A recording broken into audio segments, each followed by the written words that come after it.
Hey man, I'm gonna tell y'all something, man. We in year so-called 2024 on so-called planet Earth. I don't know what I've done heard so many names, but I want to say it's a pleasure sharing this stage with y'all, raising the consciousness of humanity with y'all, and it's a pleasure just having this role, man. This shit is fun. We obviously are all passionate about it. That's what make us who we are. The people could feel it and see it in us. And let's just, let's just do this thing till we can't do it no more, man. We know we immortal.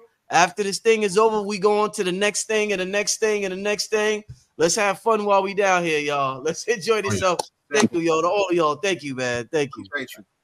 Yeah. No hey, Fidel, you've been tearing up the streets over there with that knowledge, brother. I've been watching you, man. I've been telling y'all I don't gotta explain it. Fidel explained it already.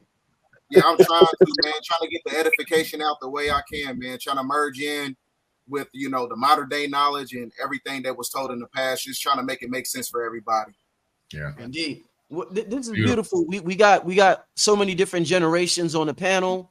And I just can't wait to start the show. To start out with, the name of the show is Alien Frequencies. I talked to all of y'all and explained the basis of what I want to talk. This show is almost like a part 2 when Billy and Rod Hayes did a show called Earth Rover. And I wanted to continue that that conversation and elaborated on even more, because I think that it's important for us to, and just what works for me personally, and I think it will work for humanity in general, is we've been taught so long to look at ourselves as individual egos. And sometimes that could be lonely when it comes to being the best version of yourself. But when you look at yourself like an antenna consciousness instead of ego-based consciousness, you understand that you have access to eternity and infinity. Now, having access to eternity and to infinity, because all you got to do is pick up on that broadcast, pick up on that signal, pick up on that wave, pick up on that frequency. If you truly believe that, it's pure ecstasy. While you're doing it, it's not boring, it's pure ecstasy while you're doing it, because it's the funnest shit in the world. You're accessing infinity. All the stuff you see in the movies, all the stuff you see reading the books, the comic books, you're accessing that at will if you're able to tap into this.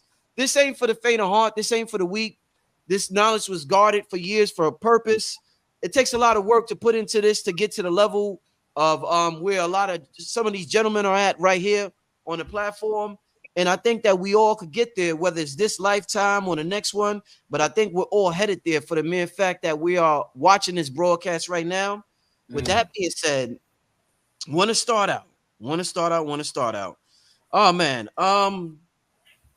When it comes to antenna consciousness and it comes to us tapping into certain frequencies, we hear so many different things about brainwave states. And the brother Sharif, he does Qigong. He's a Qigong instructor. All of you, Billy teaches about this. All of you teach about breathing in the brainwave states. And you can tap into different frequencies based on your breathing. When you slow down your breath, it's either alpha, beta, gamma, whatever the brainwave states is. What I want to ask you is, since we're learning about the breathing in the brainwave states and we're talking about the brain being an antenna, how much of a factor does, if we're slowing down the breath, changing our frequency, how much of a factor is slowing down our blinking? Is the blinking just important, just as important of a factor as breathing when it comes to tapping in, when it comes to being an antenna, and when it comes to channeling information? So, go ahead, Rod. So the first thing you mentioned is the breathing. All machines, whether they're organic or inorganic, have to breathe. They have to. Your car, if you clog up the air filter, it will suffocate the car. It's going to turn off. Your lawnmower, if your muffler get clogged up where it can't breathe, it's going to turn off. The breath is the actualization of spirit in the organism of the physiology of the self. As far as the blinking go, that's what you call a autonomic response. It happens on its own, and it's normally other. Why we blink? And a lot of times we blink to clear debris from the eyes and to make sure that the eyes is clear to see what we're looking at. But we also have different causes, things that are outside of the regular process of blinking that would make us blink. But I don't know if that's related to the download of information. But when you downloading information, sometimes your rapid eye movement while you wide awake causes you to go through a rapid blinking to process energy. So you're going into the dark, back to the light, back to the dark, back to the light in oscillation. But the breath is most critical. Okay. Yeah. Well, I mean, you know, there's a whole YouTube account and TikTok account dedicated to counting my blinks. So these people count how many times I blink when I'm, you know, I think even Donnie Arcade wrote a song and there's a verse in there about the fact that I'm not blinking a lot. But I think it has a lot to do with getting into the zone. I mean, obviously, just the breath work is incredible because the breath work, depending on the pattern of the breath work and the type of meditation you're doing with the meditative breath work, will release DMT from your pineal gland. And so that DMT, because the body begins to think, the breath work tricks the body into believing that it's going to a mortal state. And that triggers the release of DMT. When people say, you know, what plant medicines do you do? I don't do any plant medicines. Right. If I want to go to hyperspace, I just do breath work meditations. I figure out, you know, how to take this medicine. I can do it in the safety of my own home, and I don't have to worry about getting, you know, waking up in the bottom of a doggone hole in the ground somewhere with somebody trying to take my organs. So I do it in my own house through breath work. But that DMT then is released from the pineal gland. Now, with the blinking, obviously, there's several reasons why a human avatar body needs to blink. Obviously, to clean the eye. So talk to me about what is that challenge? Why are these gentlemen doing that? Talk to me about that particular sacred geometry that's going on at that particular time, the ecstasy that they're feeling, and what is that doing, metaphysically, spiritually speaking? So, you ever heard of Eid Mubarak? No, sir. You got to explain that to me. Eid Mubarak is the Islamic breaking of the fast ceremony. It don't come from Islam. Okay. It's written in the Book of the Coming Forth by Day, misnomered as the Book of the Dead. When your tongue is out, you opening up in your larynx, you're opening up your pathway for a more air intake that allows you to get more oxygen into the system while it's moving in what they call a hyper state. Yeah. So in the opening of the mouth ceremony, the first thing you say is to stick your tongue out. So I don't think it's coincidence that you see greatness and then you see these people with their tongue out. Yeah, remember, it ain't just athletes, rock and roll stars. Exactly. Yeah, exactly. Right. And actors and other entertainers, they all put that's to get more breath. In order to assimilate more spirit energy, you require a higher assimilation of oxygen, carbon dioxide intake and exchange. In other words, you telling the machine, we finna go from being a 57 Chevy to a Corvette. We finna go from riding around in a luxury vehicle to a high performance sports vehicle because I need more oxygen. When you go back to the example I gave earlier about a car being able to breathe, they got something called overhead cams that allow the car to take in more oxygen to allow the fuel to combust at a much faster rate to allow more power to get to the engine. None of that is coincidence. It's all part of the same physiological study of the human body applied to mechanics of non-organic mechanical materials. True. Oh, I knew I was gonna love this, man. Go ahead. I knew I was gonna love this one. Yeah. You know, when you're smiling, you know, you're basically also tapping into the program code in the body. So when you achieve something, you achieve a certain level of greatness, or you are achieving something at a very high level. And it triggers this programming code that releases into the body. And that programming code is known as hormones. hormones for the ab even further and overcome even more obstacles. And so that's what I see with that. Well, when it comes to my perspective, remember I told you I was an engineer, so everything when it comes to westernized technology is based upon the doctrine of signatures of who we are neurologically and genetically. So in engineering, you have this a thermoformer, which is basically an extruder, and the extruder has like 7 different chambers, and those chambers in itself creates class types of discharges within the machine, which is also connected to the emulation of the body. So a lot of times when you're happy, when you're elated, when you just dunked on somebody, when you did something that was very spectacular, that same phenomenon happens in the body. It releases a discharge, and that discharge in itself basically puts the endocrine system in alignment to where you're able to tap into that Zohar body, which is your higher self. So that higher self is which is also connected to your purpose and things of that nature. So that's my perspective on that. Excellent. Nice. In the in part of our tradition, which in this particular branch of it is called the Afro-Atlantean tradition. We've spoken about it before, right? Well, let's look at it this way. First and foremost, we know that the phallus, right, is magical in the sense that it represents what? It represents bringing something into manifestation of the creative force, right? When you look at your spine, which in this sense would be like a wand or an equal sign. Then in our tradition, we also have the cerebral phallus.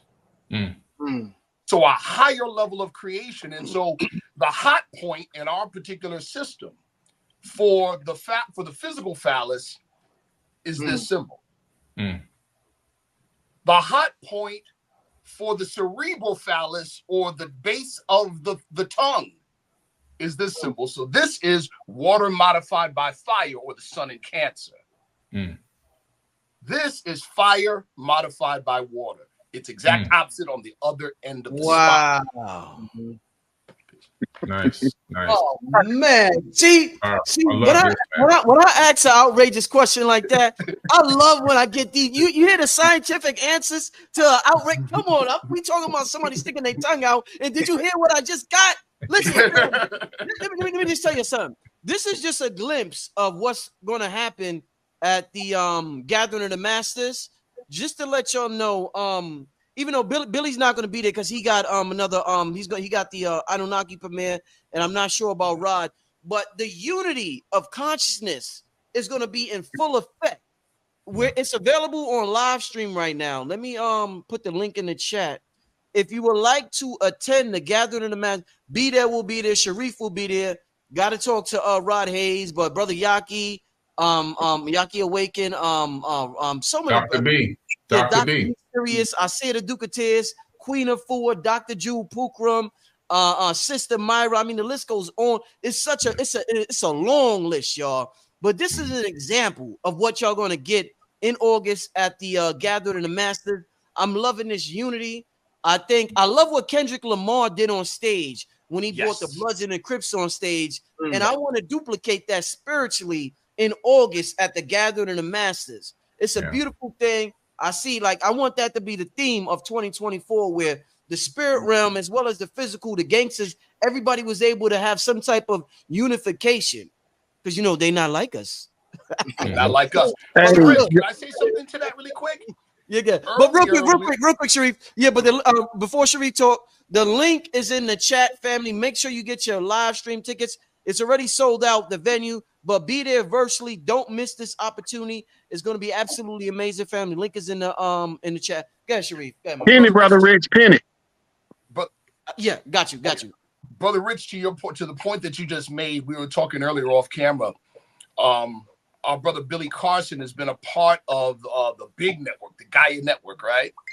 And he outgrew it, and we can talk about, that why or whatever. But the point I wanted to make is this: the narrative moving forward, what we're talking about now, what you see broadcast all over the Gaia network, that's old world tech. That's our forefathers. You see what I'm saying? Now, it's also the hereafter. It's also post-disclosure reality. You see what I'm saying? But it can't fully take effect in the world until the lowest rung of humanity is lifted up. When you lift something up, you lift it up from the bottom, right? Those people with the Gaia network, respectfully, are speaking to our narrative. We're the walking, talking exigent circumstances. That's our narrative. We need to be the walking, talking Gaia network. Yeah. Hey, Brother Sharif, since you brought it up, can you finish this statement? You are what your ancestors were. Without a doubt or contradiction. Okay.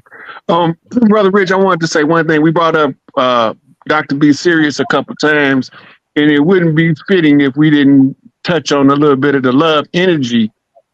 Because if you remember on the playground, when you see a girl you like, you lick your tongue out at her.